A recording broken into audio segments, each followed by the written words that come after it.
नमस्कार दोस्तों। आज हम आपके लिए लेकर आए हैं एक ऐसी महान महिला की कहानी जिन्होंने भारतवर्ष की सबसे बड़ी सभा में एक महान ऋषि से सीधा ज्ञान का मुकाबला किया। इन्हें भारत की पहली महिला दार्शनिक कहा जाता है।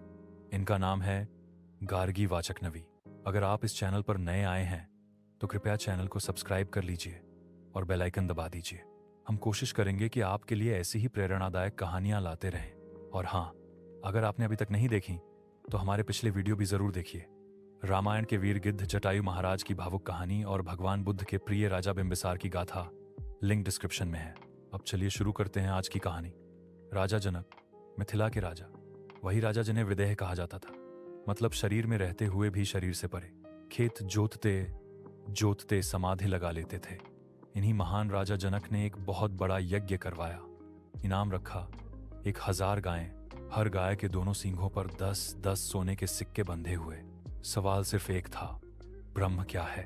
ये सारी दुनिया किस पर टिकी है? देश भर से बड़े बड़े ऋषि आए। सबसे आगे थे महर्षि याज्ञवल्क्य। याज्ञवल्क्य इतने बड़े ज्ञानी थे कि उन्होंने कहा, ये सारी गायें मेरी हैं, मेरे शिष्य इन्हें ले जाएं। मतलब मैं ही सबसे बड़ा ब्रह्म ज्ञानी हूं। सब ऋषि नाराज हो गए, एक एक करके सवाल करने लगे। याज्ञवल्क्य ने सबको चुप करा दिया। फिर सभा में एक महिला खड़ी हुई, गार्गी। सबकी सांसें थम गईं। गार्गी बोली, याज्ञवल्क्य जी, मैं आपसे 2 सवाल पूछूंगी, तैयार है ना? पहला सवाल, ये पृथ्वी किस पर टिकी है? याज्ञवल्क्य, वायु पर। वायु किस पर? आकाश पर। आकाश किस पर? देवलोक पर। देवलोक किस पर? ब्रह्मलोक पर। गार्गी रुकने वाली नहीं थी। सवाल पर सवाल चलते गए। अंत में याज्ञवल्क्य बोले, गार्गी, अब बस करो, ज्यादा पूछोगी तो तुम्हारा सिर गिर जाएगा। गार्गी मुस्कुराई और बैठ गईं। फिर दूसरी बार खड़ी हुई, पूरी सभा से बोली, हे ब्राह्मणों, अगर ये मेरे अगले 2 सवालों का जवाब दे देते हैं तो इनसे बड़ा ज्ञानी कोई नहीं। सवाल था, जो पृथ्वी के ऊपर है, नीचे है, बीच में है, जो पहले था, अभी है, आगे भी रहेगा, वो सब किस में बुना हुआ है?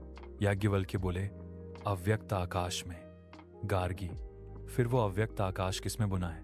याज्ञवल्क्य ने शांत स्वर में कहा, वो जिसे कोई आंख नहीं देख सकती, कोई कान नहीं सुन सकता, कोई मन नहीं समझ सकता, वही परम ब्रह्म है। सब कुछ उसी में बुना हुआ है। ये सुनकर गार्गी चुप हो गई। फिर हाथ जोकर बोली, हे ब्राह्मण देवताओं, इन महात्मा को प्रणाम करो और घर जाओ।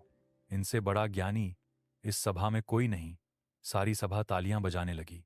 राजा जनक भी खड़े होकर गार्गी को प्रणाम करने लगे। गार्गी ने साबित कर दिया, ज्ञान में लड़का लड़की का कोई फर्क नहीं। सवाल पूछने की हिम्मत होनी चाहिए और सच के सामने झुकना भी आना चाहिए।